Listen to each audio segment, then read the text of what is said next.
this time, I'd like to introduce The poor sucker who's had to try and set this thing up this year. He has worked really, really very hard. I think that you will realize this as time goes on, noting the good physical arrangements, the excellent handbook, etc. Everything that has anything to do with this conference, he coordinated it and did a very good job. Our Secretary General, Mr. Bill Weiss.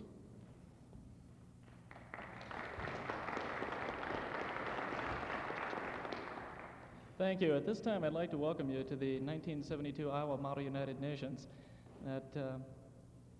It's something that we like to think an awful lot of time has gone into, and we're very happy to see as many of you here as we do see. First off, I suppose I could make a quick point, particularly for those of you who are from out of town, and that is today the Union is celebrating its 50th anniversary, which means if you find a pressing need to eat in the Union, it will be cheaper than it normally is. And so you can go ahead and work off that one if you care to. At this time, I'd like to introduce the members of the Secretariat that are here, and also some of the people you'll be seeing in your committees later on this afternoon. First off, I'd like to introduce the President of the General Assembly, Mike Henriksen. He was the one that spoke earlier.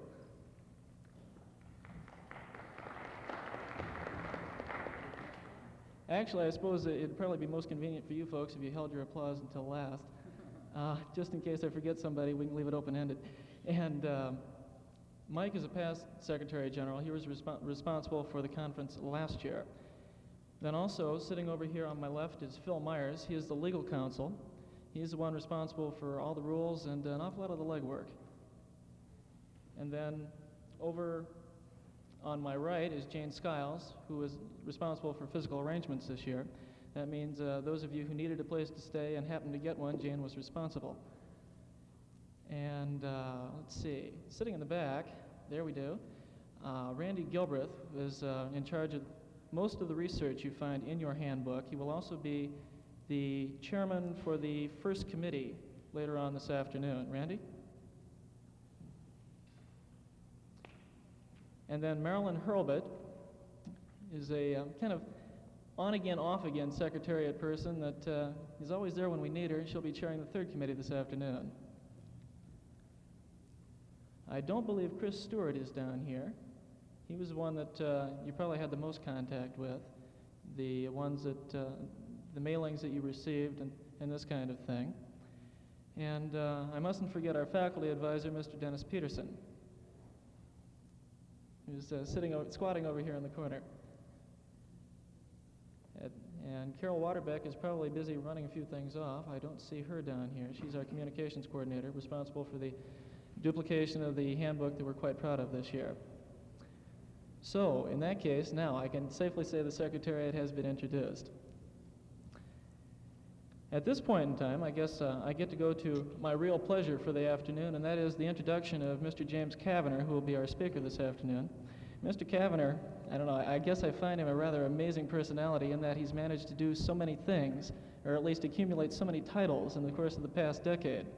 And as a further home note, he pretty much got his start. His first permanent job was here at Iowa State University as the director of Iowa State's Frisbee House. He was here for about 3 years until about 1964. From that time, he went to Paris with the American Friends Service Committee until 1966 as the European Director of the American Friends Service Committee Voluntary Program. Now, it's the sort of thing, although he told me, though he was stationed in Europe, most of the service projects he was working with seemed to have an awful lot to do with Africa. From there, he was with the Peace Corps program of Wilmington College in 1967, and he came to New York City in 1967 as the executive director of the Commission for Voluntary Service and Action. As I understand it, this group is responsible for, as a coalition group, responsible for cataloging a great number of service opportunities. Those that, for example, are represented by the Peace Corps, VISTA, and various religious groups. And since that time, he's also been on the executive committee of the UNESCO Coordinating Committee for International Voluntary Service in Paris. He is now the permanent representative of that UNESCO Coordinating Committee to the Economic and Social Council of the United Nations in New York City. He was also a delegate to the 1971 Conference on Youth and will be an observer at the Stockholm Conference coming up in 1972. It's a rather impressive list of responsibilities and titles the man has managed to accumulate in the past 11 or so years. And so without further ado, I give you James Kavanagh.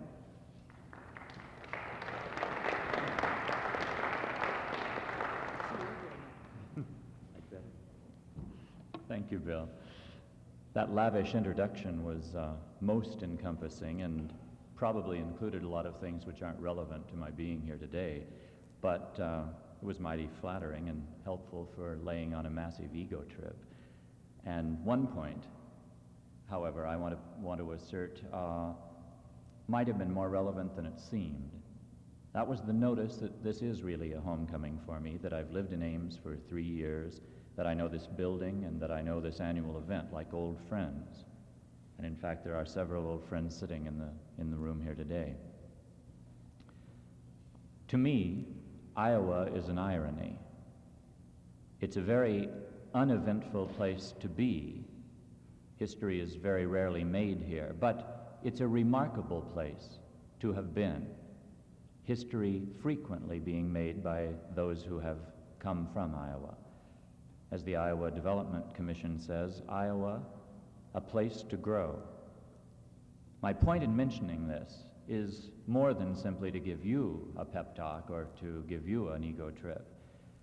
I want it registered here and now at the beginning of this address that my years here in Ames and in Iowa were significant beyond outward appearance, that this influence is with me still.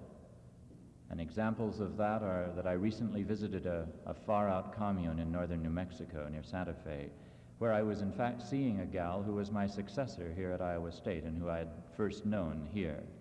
And this followed a visit to a young medical doctor who was interning in Riverside, California, very near my family home, whose career I followed with interest since we were both here at Iowa State, and he's since gone through medical school in Washington, D.C. I'm expected at the end of this month to visit an Appalachian folk school in the mountains of North Carolina. And the director of that folk school is the holder of an Iowa State PhD and someone, again, who I first knew here. And the person who keeps my car in New York City when I'm away from the city is a native of Tipton, Iowa, a graduate of Iowa State, now working in New York City for the First National City Bank. And it seems like I can't get away from it. Iowa is with me wherever I go. And I'd like to suggest that that's partly because the quality of life here is rather good. In fact, it's almost unique. The relationships are special and they're lasting, and they tend to produce a value structure which, it seems to me, is dedicated to decency and to justice and to enlightened progress, to peace, perhaps even to a word which your Senator Hughes uses so well and so authentically, perhaps dedicated to love. I found this, though, in my own experience as a resident here, and I find that many persons and agencies here are dedicated to the above-named values. And it's my conviction, to be further documented later in this speech, that the UN is a great force towards social and economic justice, if not political stability, throughout the world. While here in Iowa, I was asked to serve on the board of the American Association for the United Nations, which is now the UNA USA.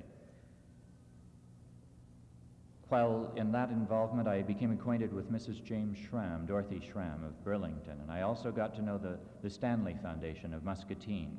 Both of these are recognized at UN headquarters in New York as effective agents in the struggle for strengthening the UN.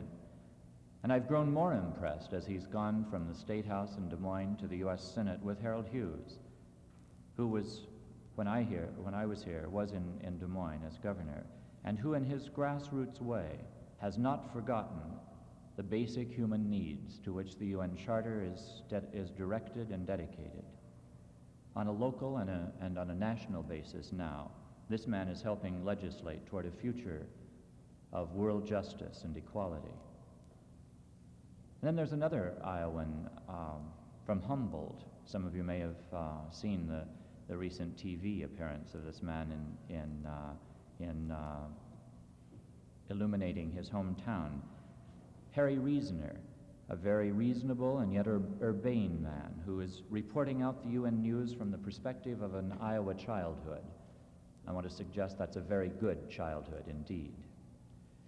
And from this stance and with this appreciation, both for your invitation to come here and for your warm welcome to me on my arrival here, I come from New York City, from UN headquarters, to speak not for the UN, but to speak from the UN as a private individual, a former Iowan and still a loyal Iowan. I've come to speak to you about the UN and to speak to you as some folks who have the rest of the century in which to further strengthen and make more effective the United Nations organization, the last best hope of mankind. Some people call it the age of ecology, and to them its birthday was Earth Day, April 1970. To others of us who were in San Francisco in November of 1969, the U.S. National Commission for UNESCO's conference on Toward Human Survival signaled the beginning of this new age, at least to those of us who were there. But from whatever point we wish to date this movement, it can be safely said that the past 2 years have seen a constructive consciousness raising on a scale rarely, if ever before seen. Surely 3 years ago, no one of us in this room, except for the few academicians in the life sciences, had ever heard the word ecology. And now, anyone who is exposed to national media or to local mindsets hears the word often and could easily identify it with pollution or conservation, or perhaps even be able to define it as that delicate balance in the life systems of the Earth's biosphere. The word ecology, by the way, is Greek in rooting, and you perhaps all know Daphnis Panagidis, who's sitting in the back row here, who met me at the airport last night in Des Moines, and who I had met first in Nicosia, Cyprus, some years ago when he was a member of the House of Representatives of that government.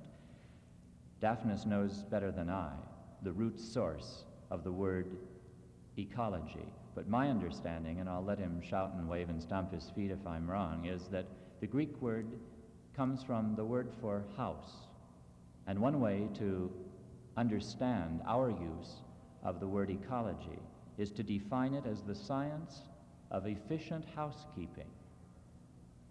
And this immediately catapults our minds into concepts such as the global village and the spaceship Earth, and then maybe into something like the planetary prison, because we're here and we've got to make the best of it. The blessing being that while the worst of bad housekeeping may be annihilation, the best may be very good indeed. I'd like us to think a minute about these terms, spaceship Earth and global village. I don't want us to miss the implications of those concepts. These are images, brilliant images, which say it all in one symbolic concept. They're fabulous phrases, whether they were coined by Barbara Ward or Buckminster Fuller or Kenneth Boulding. The global village implies a set of necessarily close and trusting relationships around the whole planet. The global village.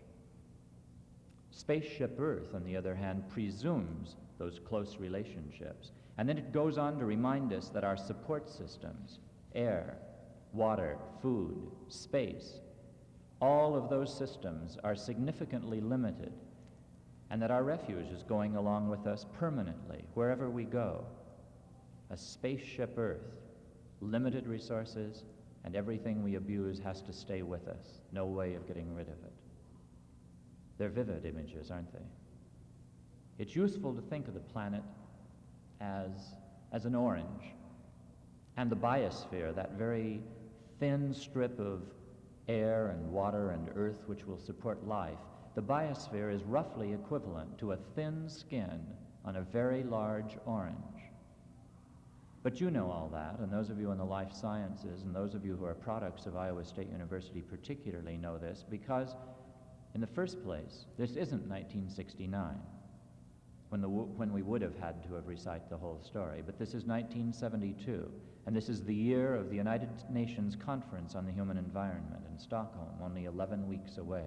Those of you close enough to read the lettering on this sign see the announcement of that World Conference. You might ask why the UN should be involved in this issue at all. And I'd like to make a strong point here. It's the point that many people reflect a disillusionment or a disenchantment with the United Nations system. And I suggest that this negative attitude toward the most effective world body in history comes through a distortion of understanding, through expectations which are not grounded in reality, and through an emphasis which is placed on the political rather than on the social and the economic. When we hear of the UN, when we see bold headlines or hear Reasoner or Cronkite or Brinkley or other commentary about UN issues, it seems always to be regarding the political aspect, generally the Security Council. This is the political arena, and it's an important but a rather minor part of the whole. Now, it's easy to understand why we hear about the political issues, why we hear about the Security Council being only one of 3 operating councils, one of 13 specialized agencies, and more than 20 programs of the UN. Yet it's the Security Council, this small piece which makes all the news. It's that one which creates the headlines, because it functions in times of crisis, and the media loves conflict and crises. When, on the other hand, do you ever hear of UNESCO or of UNICEF? Do you ever hear of the United Nations Economic and Social Council, of the UNDP, United Nations Development Program, of the World Health Organization, or the Food and Agriculture Organization, or the World Postal, Telegraph, Maritime, Aviation, Meteorological, or Atomic Energy Associations? Scarcely ever, and then with very little vitality. And this is no reflection on their value, for these are effective, efficient, productive, I'd even say imperative structures, which constructively work and successfully struggle day in and day out under the umbrella of the UN to hold together a world which is not yet politically mature. The political arena gets the visibility, and simply because the member states have not and will not relinquish to it the power to be effective in its own realm. The Security Council, that very small operating portion of the whole, the Security Council has a very spotty record of success. This is not the total system, however. The news media notwithstanding, the UN is in fact alive and well and living in New York, in Geneva, and Bangkok, and Santiago, and Montreal, and Vienna, and Addis Ababa, contributing heavily to what sanity and serenity the world is occasionally privileged to know. I want to set the record straight, and I want to recognize some of our priorities as we evaluate the health of this organization, which is well into its second quarter century. We hear of the educational, scientific, children's work of the UN, the cultural work. We hear of them occasionally when they conduct appeals for support. We at least recognize the names UNESCO and UNICEF, although I suspect that a large number of us confuse the two. But who among you has heard of ECOSOC? That's ECOSOC. That's the Economic and the Social Council of the United Nations. ECOSOC and the Security Council are 2 of the 3 major councils, trusteeship being the other. Not only is it the structural equal of the Security Council, but the Economic and Social Council has approximately 10 times the budget of the Security Council, and it's 80% of the whole total effort of UN headquarters staff. It coordinates all of the specialized agencies. It doesn't make headlines, however. It simply goes steadily on, steadily about the tasks of eradicating malaria, of eliminating or reducing significantly illiteracy, of stimulating the development of community, of strengthening local economies and lowering barriers and hostilities all around the world. It's a thankless task too often. It's rarely recognized as important. but I want to suggest that it's the spine of the United Nations, and a splendid spine to support a significant structure. Of course, I'm working up to linking our concern, national and international, linking our concern over the environment, a concern which you have shown here in this state, to the United Nations system as a whole. I've mentioned the Stockholm Conference in June. I'd like to give you a little history of how that came about. Why is it that all these folks, and I included, am going off to Stockholm 11 weeks from now to work for 2 weeks on the human environment from the perspective of the United Nations? Well, this specific conference was proposed back in 1968, a year before there was any national or international interest in the economy, or in ecology. Back in '68, which seems to me, no doubt to you, like the Middle Ages. In June of that year, the Swedish government presented to the Economic and Social Council summer session the proposal for a world conference on the human environment. ECOSOC not only accepted that proposal, but endorsed and referred it on to the 23rd General Assembly. And the General Assembly recommended that the UN convene such an intergovernmental conference. And in order to allow adequate planning and preparation time, they set the date for June 1972, eons away from that middle-aged date of 1968. But it was on this precedent that the U.S. National Commission for UNESCO, an office of the Department of State, accepted an environmental emphasis for its 14th National Conference in San Francisco in late 1969. What none of us then knew that the concern was that the concern for the biosphere was going to increase in an unprecedented, perhaps even at a Malthusian rate. But here I'm getting ahead of ourselves. Let's look for a few moments at reasons why this should be a consideration of the UN. Why should the UN be involved in ecology? I'm reminded of a great phrase which was used by a friend of mine in this very hall here 8 years ago. Bill Coffin, then and still the chaplain at Yale University, was talking about a totally different thing, but when he said, quote, "At all times, men have more in common than in conflict," he was also speaking to our issue of the human environment. For looking back from our newly conquered vantage point in outer space, man sees the Earth as a tiny ball, a very small orange with a thin skin of biosphere. What can be seen, and you've seen them yourselves in these countless billboards and Life magazine and National Geographic Society reproduced photos, what you do see is this beige and blue ball. What you can see are oceans and continents and clouds, and for some distance you can see some few man-made phenomena, perhaps the wall in China, perhaps the lake behind the Aswan Dam in Egypt, maybe even the lakes behind the Grand Coulee and the Hoover Dams in this country. And I'm told that for a frightening distance out into space, you can see the pollution generated and spewed forth by the Black Mesa Power Station, which burns soft coal near the Four Corners point where Colorado, New Mexico, Utah, and Arizona come together, where this man-made phenomena both destroys Indian sacred land by strip mining the coal and the holy atmosphere, holy to all of us, through massive effluent emissions into the air. All of this to generate some electricity to light Las Vegas and Los Angeles. From the vantage point in outer space, man can see all of nature and even some of man. But what cannot be seen, and what I think is important here to this concern and to the United Nations, what cannot be seen from any distance in space are national boundaries. What has no effect on air or water pollution is national borders, arbitrary lines drawn by men, always at times of their greatest weakness. When one nation sends out radiation or chemical agents into the air, we are all at the mercy of nature and of nature's winds and tides. The tides and the rivers know no borders, and we necessarily have an international or transnational issue of the first order. Again, Bill Coffin says, men have more in common than in conflict. Good words for our time. We're back to Spaceship Earth. We're back to Earth Day and necessarily the United Nations.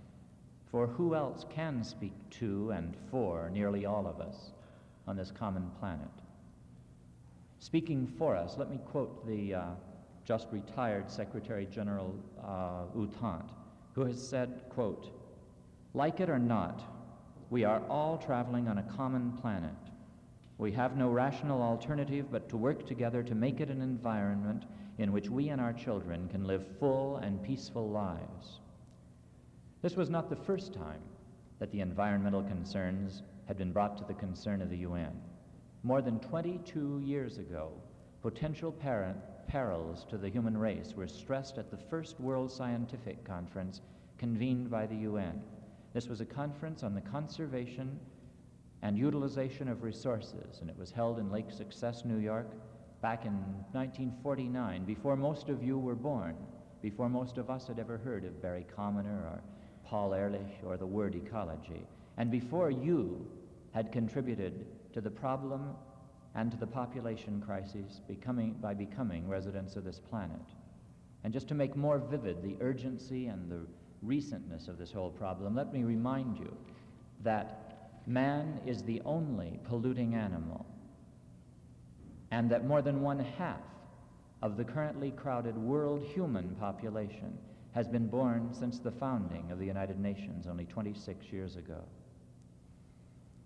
Even then, back in 1949, before most of you were here, the world community was beginning to recognize and to realize that not only war threatened the family of man, but human survival in the universe just might be extinguished with a whimper instead of with a bang, as we slowly exhausted our life support resources through lack of prudent action. The main emphasis of that 1949 conference was on finding means to avoid waste and depletion of natural resources, which we call conservation, to apply modern techniques to obtain maximum use of resources, which is utilization, and to discover or create new resources, which was exploration. The need to conserve water, oil, soil, forests, wildlife, mineral deposits, all this was discussed. But the question of pollution, the question of residual effects of chemicals on plant and animal life, and that delicate ecological balance between man and all the other living things, these were not yet then recognized as matters of pressing international concern. And yet now, 2 decades later, rivers are burning, lakes are dying, fish are rotting on shores, cities are choking on polluted and foul-smelling, not to mention lethal air, and trees as well as people are withering from these man-made circumstances. The rich and the technologically advanced nations, in particular, have become aware of this concern and aware of the costs of that much sought-for progress which we used to blindly strive for. The costs in carbon monoxide and sulfur dioxide, the costs in soot and ash, the costs in acids and detergents, in strontium-90 and in sonic boom. These are pretty heavy costs for what we have titled plastic progress. And while for some 20 years there's been a lot of UN action on specific areas in the ecological concern, at this point the alarm was sounding loudly enough that the General Assembly called for a world conference on the human environment, a conference to bring together, 2 months from now, some 1,200 governmental representatives from 130 different nations, more than 300 observers from non-governmental organizations concerned with the scientific and social implications of the survival of the species, and also expected at Stockholm are untold numbers of concerned and committed young persons, scientists, private individuals who will attend and participate in the simultaneous World Environmental Forum.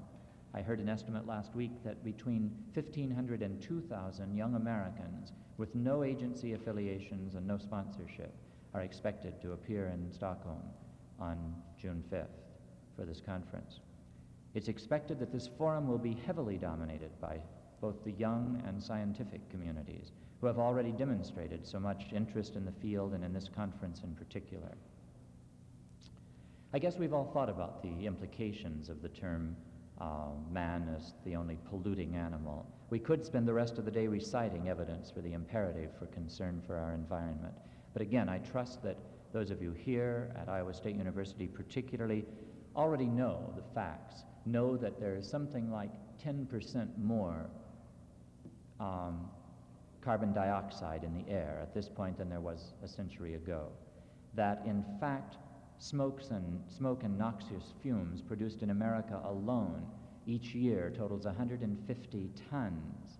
That since the predominance of man on the face of the earth, some 150 species of animal life have disappeared as a result of human activity. This doesn't count the dinosaurs and those animals which made themselves extinct. But 150 recent species have been put out of existence as the result of man's activities. And it's now estimated that something like 1,000 species of animal life are in serious jeopardy. While it took the human species until the middle of last century to reproduce to the number of 1 million, that number was doubled in the following century and has since nearly doubled. And the figures are really scary. They're now reaching toward 4 billion people on the face of the earth, and the end is not in sight because there's a daily increase of 200,000 new residents. Chemicals and man-made substances are destroying life cycles, and you know that all of that adds up to the fact that we are literally threatening to extinguish ourselves and all life through what we so glibly call progress. Although the Stockholm Conference is the first time the UN has dealt with such a wide range of environmental concerns, the first conference that the UN held in the ecological area was in 1949, and since that time there have been a whole lot.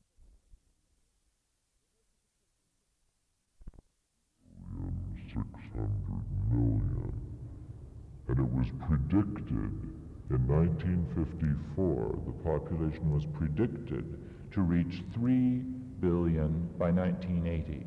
In fact, that number was reached by 1970, and now the 1980 prediction is for 4.5 billion. All this simply shows that the world scientific community and the UN conscience of nations has not been unaware of the issues, as were most of the world's peoples. In fact, in 1968, when the Swedish government first proposed the idea of a world conference, it was the hope that this event might be one to focus the attention of the governments and public opinion on the importance and urgency of the question. But that was light years ago in terms of what's happened since 1968, in terms of public awareness, in terms of consciousness raising. And now it would be redundant at this point in history for the UN to raise a conference to tell us what we already know, that the world is in trouble. So since Earth Day and its progeny, it's been decided that Stockholm has to be an action-oriented conference, to provide guidelines for newly emerging nations, to draft a declaration on the human environment, to formulate integrated plans for controlling air and sea pollution, to establish environmental monitors to sound an alarm when violations are registered, to plan action for preserving soil and genetic resources. One possible consideration, one thing which will be proposed and which might happen at Stockholm, is the establishment of a World Heritage Foundation, which would operate worldwide as a UN specialized agency to prevent further destruction of areas of natural, cultural, historic, and genetic significance. If effective measures are to be taken in time, a global authority must be established, one which would police and enforce its decisions and maintain global monitoring while providing perspective and techniques to reverse the pillage, the planetary pillage, which we do so well. Now, only the UN can do this, and only time will tell if it does. I want to digress a minute And in talking with Janie and Bill earlier, I've mentioned that to them that there are a lot of political and subtle innuendos involved in trying to get the world community into the environmental issue on an action basis. I want to mention one of those and spell it out carefully because I think it will be interesting and useful to you as delegations, as people representing countries and nations and perspectives and viewpoints quite different from those, in fact, from which you've come. I had earlier mentioned the developing countries. I'd like to rephrase that and refer instead to the misdeveloped countries, a phrase which is common among third world peoples at the UN. This may merit a word of amplification. We speak very, very glibly about developing countries and developed countries, which is really just a euphemistic way of saying that the materially poor and the materially rich, or the too often exploited and oppressed, and the exploiters and the oppressors. But of course we can't use those words at the UN, because while the voting power for the UN lies heavily in the large number of newly independent, yet persistently poor countries, the operating budget for the UN comes heavily from a few economically powerful nations. And only a very sick masochist will pay to have an individual or an agency condemn and negatively judge him. So most nations don't choose to show their collective masochism in this way, and hence the names developing countries and developed countries instead of underdeveloped and misdeveloped. Mind you, poor folks have psyches too, and these euphemisms are efforts both to keep the cooperation of them what have it and them what don't. But I choose to refer to these technologically rampant, rich nations as misdeveloped for a couple of good reasons. There's something extraordinarily chauvinistic and even paternalistic about calling poor countries developing. It denies all of the social and the spiritual wisdom which are contained and have for a long period of time been contained therein. And it condescendingly acknowledges that they are beginning to move in the direction that we have followed, which obviously must be the only proper direction. Goes without saying, we've done it right. We are where everybody wants to be. Well, I'm simply saying that this should be daily questioned. The rich guys make the phrases, and they do so from the perspective of an advanced state of technology, which presumes our progress to be good, from a perspective which assumes that our plastic society is and should be the goals of all other states and societies. While technology has brought some things which are unquestionably beneficial to social and personal fulfillment, it is this same course of technical and technological development which has made man the only species not only capable of, but highly proficient at polluting his planet and threatening both his own and all other species on Earth. Some of the UN representatives from more natural, more primitive, less synthetic societies have detected this, and they are somewhat less than enthusiastic about the naive or neo-colonial attitudes emanating from the rich corners of the world.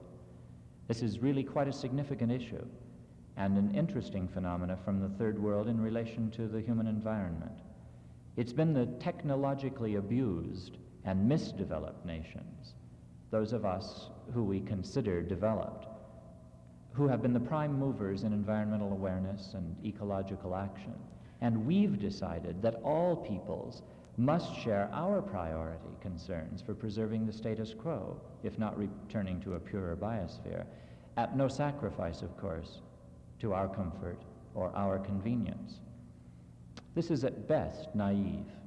The socialist nations have long used the belching smokestack of heavy industry, spewing forth contaminants by the ton as the symbol of emancipated workers liberated from their economic, if not their environmental, imperialism, with the quality of life in their mind lying in an ideology being totally dependent on an economic principle, a principle related to industrialized workers and production. It's highly doubtful that socialist and communist states are going to take our less economically preoccupied crusade as their highest priority. The third world is even more of a question mark, and this is where charges of neo-colonialism tend to ring quite true. Thanks to Hollywood and TV and other image makers, which we use very well, thanks to our way of projecting the American way of life, there's a worldwide tendency to view as progress such phenomena as smog, as polluted bays, beer cans along the highway, cigarette packages on the sidewalk, and other wasteful evidences of our very wasteful lifestyle. Third world peoples, or at least governments, sometimes like the idea of shrieking jet engines doing damage to both ear and air. They are often attracted to the tyranny of asphalt ribbons, which stretch across their countryside, and as well to the steel vehicles catapulting their whole population across the land at too frequently into each other at dangerously high speeds. These are the symbols, indeed, of progress, as are the Cadillac and the TV antenna in the ghetto or the barrio. And we often ridicule and deride these examples as sadly misplaced priorities. But we need to be reminded that it was we who created and disseminated these same symbols to the rest of the world. If the complexity was the only problem of image and priorities, it would be problem enough. But in fact, it's further compounded by the growing conviction that rich, white, northern peoples are really only selfishly interested in the environment and population control, interested for the preservation of our own relative advantage on the planet. It does happen that it's we who have both the techniques and the power. And there's great suspicion in most quarters that we're interested in using our techniques, the technology of family planning and ecological control, in order to maintain our power balance over the other peoples. There is some evidence that population control is usually exported to brown and black peoples, and that it's most radical. It's been judged as racial genocide. Isn't it interesting that it's the white people who are pushing it on the dark peoples, not necessarily at the invitation of the dark peoples of the earth? The obvious parallel comes when those of us who, quote, have it made, in this very narrow and materialistic sense, when we decide to impose on all our poor brown brethren our sudden concern for the use and the abuse of resources and the preservation of the already raped biosphere. We've earned the suspicions of those around the world when we, who got our wealth and our power at the expense of the life support systems, now implore others to respect that system. Our protestations are a little hollow after we have made unlivable and exhausted the resources of one area after another, but at a time when there was yet a frontier to which we could move. And now the frontier has vanished. We realize that our material standard of living cannot be enjoyed by all our neighbors on the spaceship Earth. As a nation of some 6 or 7% of the global population, we use at least 35% of all the world's resources. And in one way or another, it could be calculated that that percentage is up to 60%. We know, as a fact, that the other 94% of the world's peoples cannot do it the way we did it, cannot live at the standard we now live. So now we ask them to join us in changing their goals and perhaps our ways after we've made it the easy, wasteful, exploitive, and disastrous way.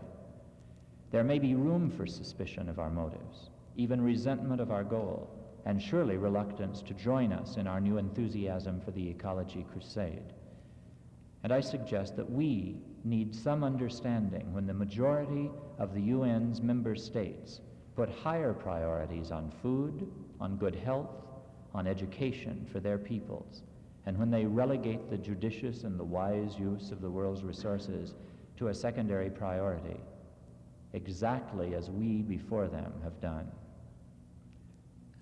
This complicates the matter considerably.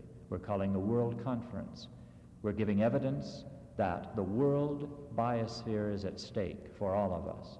But we've got to be a little bit understanding and patient as we try to draw in the concern of the peoples of the world, and as we try to realize that the priority and the means for attacking this problem are going to be different from different places, and that we as Americans, we as Swedes, we as Northern Americans and Western Europeans cannot call all the shots in this regard.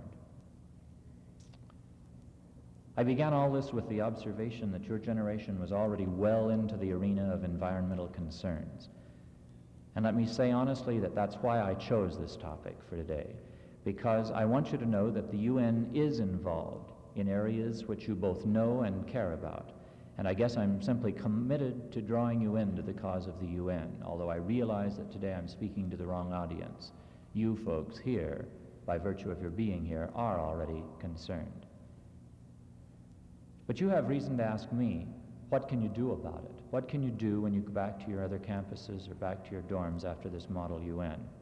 I would say to you, naturally, that ecological concerns like charity should begin at home. But that in addition to recycling centers and pollution monitoring back in your home communities, there are other avenues where you can have an influence on the UN, where you can go right to the heart of the UN system on this and on other concerns that are of use to you. The preamble to the Charter of the UN begins with the words, "We the peoples." It's not certain whether those who wrote this charter were or were not reflecting the reality that governments often do not represent nations, and that nations frequently do not represent peoples. But operating in the spirit of the conviction that that is so, the Charter goes on to provide for an extensive and an effective relationship between the world body, the United Nations, and the various non-governmental organizations around the world. Article 71 of the Charter of the UN provides for truly representative non-governmental organizations to be accredited to the UN's Economic and Social Council and to specialized agencies such as UNESCO and the Food and Agriculture Organization. Any such accredited agency may not only observe and report back to its constituency the operations of the various UN bodies, but in addition, there's ample provision for active and informed input into the UN system on issues in which that organization may have interests and expertise. Representatives of NGOs, non-governmental organizations, are encouraged to attend briefings, to monitor sessions of all deliberations, to submit studies and opinions, to distribute papers and address delegates and councils on issues of their concern. And it's also possible for NGOs, non-governmental organization representatives, to work closely with Secretariat staff and with delegations and with particular delegates. Now, in years past, NGO representatives have seldom utilized the potential of their offices. This was recently been improved by an increase in activities of the youth NGOs, international youth non-governmental organizations, who are operating both at UN headquarters in New York and at European headquarters in Geneva. The past 2 years have seen a confluence of issues of great concern to world's youth. One was the UN World Youth Assembly a year and a half ago in New York, which brought young representatives under the age of 25 from something over 100 nations. There's a proposal now in a meeting I spent all of Wednesday, 48 hours ago, working on the proposed new UN University, International United Nations University, of great interest to young people. There's the new United Nations Volunteers Program, brochures of which describing that have been received in this campus and are available to you if you're interested in it. Perhaps they've been distributed to you already. There are also such issues as before the Human Rights Commission, the issues of military conscription and conscientious objection, an issue that's very alive in this country and in a number of other countries. The World Food Congress, the 25th anniversary of UNICEF. And of greatest immediate concern to us here is the World Conference on the Human Environment in Stockholm in early June. Now, this model UN was developed with the aid of one of these international non-governmental organizations to which I've been referring. I want to mention this one. The U.S. unit of that organization is called SARUNA, which is an acronym for the Collegiate International Relations and United Nations Associations. It's the U.S. branch of ISMUN, which is the International Student Movement for the United Nations. So in a remote sense, every one of you here this afternoon in this room are related to the UN system through this agency called SARUNA. But in a much more real sense, the probability is very great that you are already a member of some other organization which is fully accredited at the UN. There's an organization on this campus. It has a building just across the lake, the YW and YMCAs. The chances are that many of you are members of the Y, if not on campus, perhaps in your home communities. And the Ys have an active presence, are fully accredited at the Economic and Social Council, both in Geneva and in New York. So are the Boy Scouts and the Girl Scouts, another group that would be familiar, although you've perhaps outgrown your involvement in that particular agency. But World Federalist Youth and the World Student Christian Federation and World University Service, International Planned Parenthood, the World Wildlife Fund. If you are a member of any one of these concerns, you already have at UN headquarters a representative able to and willing to speak for your interests. And then nearly every religious organization has an accredited NGO representative. The Lutheran World Federation, the International Conference of Catholic Charities, Quaker, Presbyterian, Methodist, Baptist, Episcopal, the Council of Islamic Affairs, the International Council of Jewish Social and Welfare Agencies, the World Council of Churches, all of these are accredited and active. And if I've missed anyone, it's probably an accident, because you probably almost surely do have an agent already at the UN at work on your behalf. And it's up to you to check this out through the membership agencies which you're attached and find out what he or she is up to, and learn how you can utilize that channel for communication to and within the UN system. It's there, and it's yours. Some of you may seem frustrated by my not mentioning an agency that you are a member of, and I'd like to mention one to you that you may not know, but which is very important to me, an agency called World Federalist Youth, or the World Federalist Association. Some of you perhaps feel like you aren't represented on the kinds of global causes that you're concerned with. I'd like to mention this agency which speaks both for me personally and for me professionally. It's an agency that I'd commend to you. Its world headquarters is in Copenhagen, its US headquarters is in Washington, but the youth office is in San Anselmo, California, very near the founding site of the UN at San Francisco. And I'd be happy to provide addresses for any of you who would be interested in this. Let me tell you about one program of United World Federalists, an agency which is committed to the support of the UN system and its effectiveness. This is a new program. It's an effort to help us all transcend our own nationalism through becoming planetary citizens.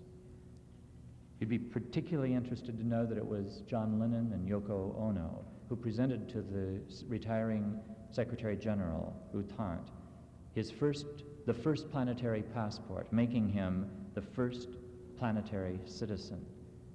And since that time, in last December, some 40 of the most prominent names of living individuals on Earth have signed the Human Manifesto, pledging themselves to be world citizens. And they're being listed in a registry in Ottawa, Canada. And now the opportunity is open to all of us to declare ourselves, to register, and to apply for our own planetary passport as evidence of our transnationalism and our concern to finally unify the world into a cooperative mechanism. Let me read a few phrases from the Human Manifesto which speaks to this concern. Human life on our planet is in jeopardy. It's in jeopardy from war. It's in jeopardy from preparations for war that destroy or diminish the prospects of decent existence. It's in jeopardy because of the denial of human rights. It is in jeopardy because the air is being fouled and the waters and soil are being poisoned. It is in jeopardy because of the uncontrolled increase in population. If these dangers are to be removed, and if human development is to be reassured, we, the peoples of this planet, must accept obligations to each other and to the generations of human beings to come. We have the obligation to place the human interest above the national interest and human sovereignty above national sovereignty. We have the obligation to make human rights the primary concern of society. We have the obligation to create a world order in which man neither has to kill or to be killed. In order to carry out these obligations, we, the people of the world, assert our primary allegiance to each other in the family of man. We declare our individual citizenship in the world community and our support for a united nations capable of governing our planet in the common human interest. This world belongs to the people who inhabit it. We have the right to change it, to shape it, and to nurture it. Life in the universe is unimaginably rare. It must be protected, respected, and cherished. We pledge our energies and resources of spirit to the preservation of the human habitat and to the infinite possibilities of human betterment in our time. If this fascinates you as much as it fascinates me, I'd be happy to give you the address of the agency you can contact to register as a planetary citizen. It may be a small, but it is not an insignificant step towards sanity on this planet Earth. I need to quit now so that you can get along with your General Assembly and your Model UN. It's easy for us to be bitter or at best disappointed with the UN, with what it hasn't been able to do. The Charter of UNESCO, that specialized agency with which I have closest contact, has a wonderful phrase in it, which I've been told is written by Archibald MacLeish, the poet. The phrase is, "Since wars begin in the minds of men, it's in the minds of men that the defenses of peace must be constructed." The defenses of peace. Even the planting in the minds of men the concept of peace is a worthy task. Let me digress once more for one last anecdote. I was recently driving down Connecticut Avenue in Washington, D.C. to what had become a regular series of encounters with the Peace Corps and VISTA at the new Action Agency.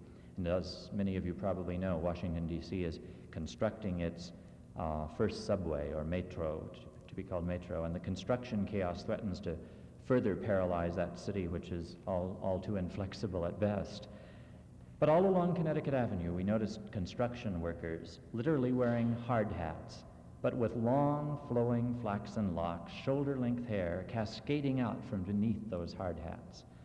I commented to my associate that I had already painfully discovered and reluctantly recognized that long locks of hair or movement mustaches or counterculture clothes in the beads and bells syndrome don't necessarily mean the adoption of new attitudes. But my associate quickly responded, saying that at least these particular hard hats had changed their attitudes about hair. And so it is, another small step, but not an insignificant one. And even to have regular usage of the concepts of peace and of the United Nations is progress of some sort. Some cynic has said that the United Nations became indispensable before it became effective. That may be true. It is indispensable. But I would say that this is the last best hope of mankind. And as a tribute to the UN, I would like to suggest that if it had not been invented, it would have to be. But it has been invented at Dumbarton Oaks and in San Francisco. It's now alive and well on the East River in New York and in Addis Ababa and in Rome and Santiago and Vienna and Geneva and here in Ames, Iowa. And it's alive and well everywhere where men and women are touched by the fact that while we cannot make the UN work quite as well as we might like, it will not work at all without you and me and all of us together. Thank you.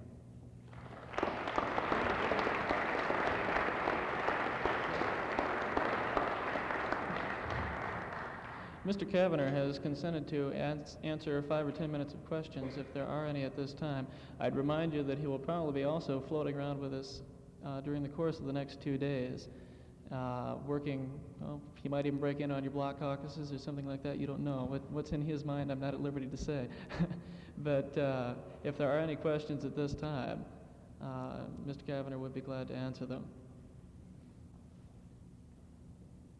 I can't even tell you to put your placards high. I'd be happy to have somebody offer some rebuttal if you don't like my comments. Don't just be polite and ask intellectual questions.